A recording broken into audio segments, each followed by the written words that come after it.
Reptiles sometimes take a lot of space. This is a problem for a lot of people. But what if I told you there were 5 reptiles that are really tiny and make really good pets?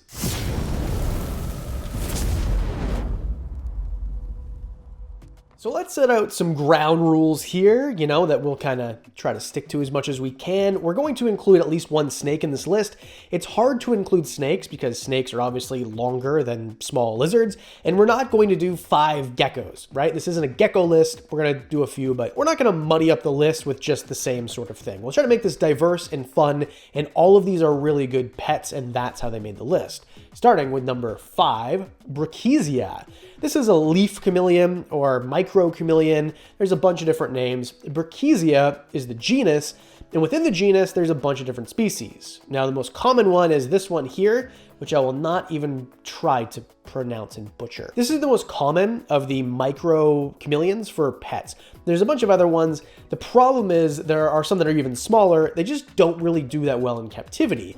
But I promise you, the difference between the smallest chameleon in the world, which fits on your fingernail basically, and then this species of Brachysia is, an inch or so. Brachysia, generally, the ones you'll keep as pets, are going to be around 2 inches, 3 inches at max. 55 millimeters is the official measurement, and if we're using millimeters, it must be really small, or it must be a scientist that's not from America, because you realize the rest of the world, we all use millimeters, right? Anyway, sorry if it's loud. We're getting 15 millimeters of rain today.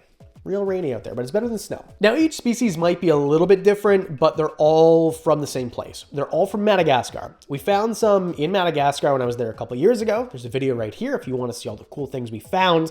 Really cool because I don't know how people find these things. I'll be honest. I didn't find this animal. A guide found it. I couldn't believe. He's like pointing and I'm like, what the heck are you looking at? And it's this tiny little thing that blends in. So not super showy like your panther chameleons and your veiled chameleons, Jackson's, Parsons chameleons, but they're still pretty cool because they're tiny and they're unique. They're not going to have that really, advanced tongue action type thing. You know how, chameleons eat things and their tongue shoots out?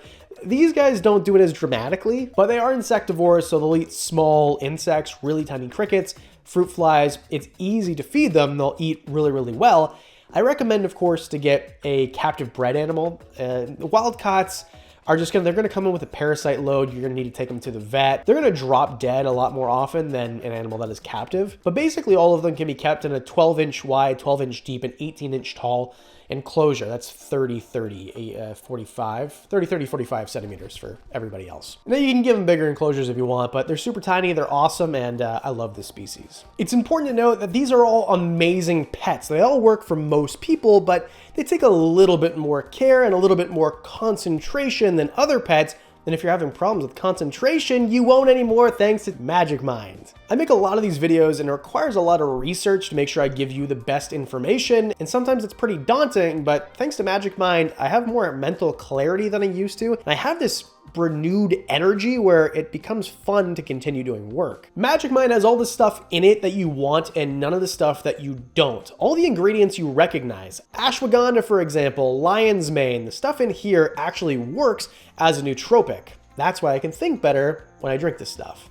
Plus, it's super tiny, so it's not going to fill your stomach.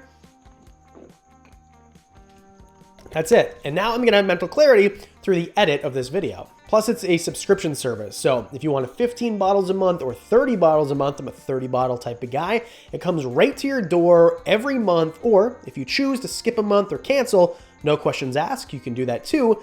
Plus, if you don't like it, there's a 100% money back guarantee, which I don't think you're going to use. Pretty great. Magic Mind actually tastes good and it actually works. That's why I was a customer before I started working with Magic Mind, and I have no plans to ever give up my Magic Mind. It really does help. Plus, if you use my code WICKED20, you'll get 40% off your first order. So click the link below, use my code, and enjoy the savings on your Magic Mind. Number 4, let's get the snake out of the way. House snakes. Now, there are smaller snakes out there. There's ribbon snakes and blind snakes and ringneck snakes. The problem is they almost all don't come from captive sources. Even rough green snakes, recently actually, that could have been a good one because I found rough green snakes recently. Either way, I picked house snakes because this video is called Things You Didn't Know About. So house snakes most people don't know about, or if they do, they know about the ugly house snakes. Now, none of them are ugly, but there's two main really common species in the pet trade. There's other ones too. The one that you probably see is this one here, Foliginosis.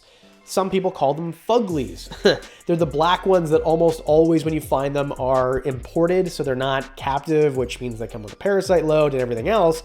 There's actually another species that I would rather you have because A, easier to find captive bred, there's a bunch of morphs in them, and they stay smaller. And that is Capensis. Now they're both from the same genus, this genus here, just different species. And with the Capensis, that's where you're gonna find things like albinos or striped. There's a bunch of different ones, and there's hybrids out there too. My recommendation is just get something captive, but the reason they're on the list in the first place is because they stay pretty small as 2 feet. Now, sometimes they can get a little bit bigger, but keep in mind, I mean, your average size snake is gonna be 5+ feet, or at least heavy bodied if they're not. These are both slender and short, so they're a tiny animal, and they're basically bulletproof. People can keep these things in literal coffee cans and they'll stay alive. Now, don't do this, obviously. I'm not recommending you do this. I'm just saying these are maybe the easiest snake in the world. If you put a couple of these into a 20-gallon enclosure, I mean, I recommend bigger, just for an example here, gave them some food, gave them some water, kept them at room temperature if you want. Again, don't recommend, just making a point. They will breed and produce tons of eggs. They're so easy. Now, take care of them properly. I'm just saying that they're very forgiving if you're not an expert yet. And they don't take up a lot of room. And they breed like freaking rabbits. I mean, these things, they can produce 6, 10 eggs in a clutch, sometimes more than that, and they can produce 4 clutches or more per year. So they're producing babies like crazy. Another great example is tricolor hognose. If you like all of the same things that I just said, they're a little bit more difficult, but they are really, really pretty. So anyway, that's your snake for the list. Let's move on to something pretty cool that you didn't know about. And those are dart frogs. Okay, so you probably know about dart frogs. First of all, it's an amphibian, so we're kind of ruining the list. But dart frogs I talk about a lot. However, I want to talk about really tiny dart frogs, otherwise known as thumbnail dart frogs. Reditomea. Now, people make fun of how I pronounce it, but you can tell me how you pronounce this word here. Reditomea are generally more expensive than other species of dart frog, and they're small, and a lot of them are really shy. So if you want them, great. If you don't, and you want something that's more bold, that calls like crazy, used to be in this room, I had to move them out because they were so loud, then get yourself Santa Isabel. I love Santa Isabel or Santa Isabella dart frogs. They're red with a cool stripe, maybe not the most vibrant cool thing, but they're so fun. They're bold, they're always out. They stay really small, almost as small as a thumbnail dart frog. They're really easy to keep. The breeding is, I can't stop them from breeding. I took the pond out of their enclosure and they're still laying eggs. It's crazy. They stay in great shape. You can feed them either the melanogaster or the hydei fruit flies. When they're babies, they'll eat springtails. They're so easy, and I just like them because they're so bold.